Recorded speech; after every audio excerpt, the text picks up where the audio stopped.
Luma Island is the exploration game of the year. Whether you're a seasoned explorer or a newcomer, this video is full of tips and tricks to help you make the most out of the game.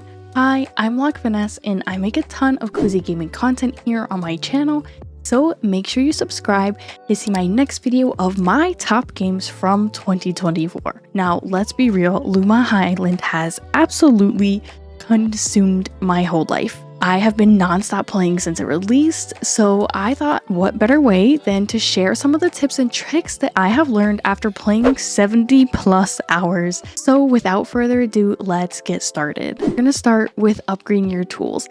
This is going to be massive for getting through the mines. It takes so many hits to even break open one ore or even knock down a tree. So upgrading your tools helps you get through them faster. Now, don't be shy to gather as much resources as you want because you're going to need a lot of many different types of resources for different quests and for crafting items. So honestly, just gather as much as you can. Now, as you explore and you start collecting Lumas, you're going to want to make a pen for them or they're going to be just running around freely. And I'm totally not saying this from experience or anything, but I definitely lost a couple of my Lumas. Now, with the last tip in mind, make sure you feed and pet your Lumas every single day because they're going to give you a ton of Luma energy.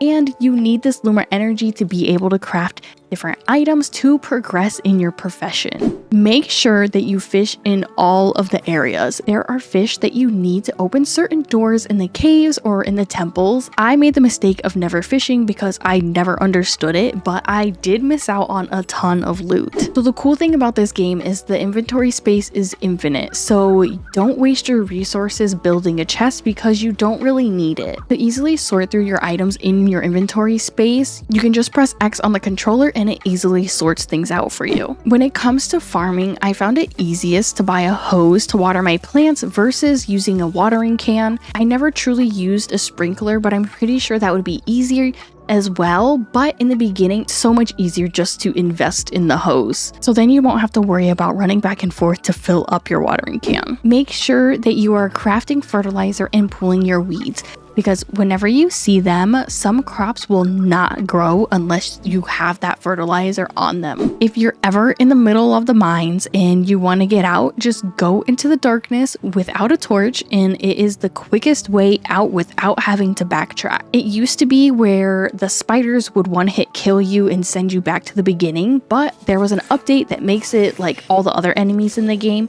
where you just drop things when they hit you. I really missed that one hit kill. It just added a little bit of challenge to the game. Now, once you master a profession, it makes it a lot easier doing another similar profession. So I started out doing the jewelry crafter and now I'm doing the treasure hunter, and I already have so many of the other resources, so I don't have to stress about going and gathering every little thing. It took me about 70 hours to master the jewelry crafter. It's nice because you already have all these resources if you have been hoarding them like I do, and you can literally just fly through the other professions. For a little bonus tip, if you have been wondering what the heck these little crystal pillars do, you're going to have to take the stones and throw them at them. And then once you hit all of the crystal pillars, it will unlock the door, so then you can gather what is in these chests. Now that wraps it up for all of our tips and tricks today. If you have any tips of your own that have helped you, make sure you drop them in the comments down below, and don't forget to like and subscribe for more cozy gaming content, and stay tuned for next week's video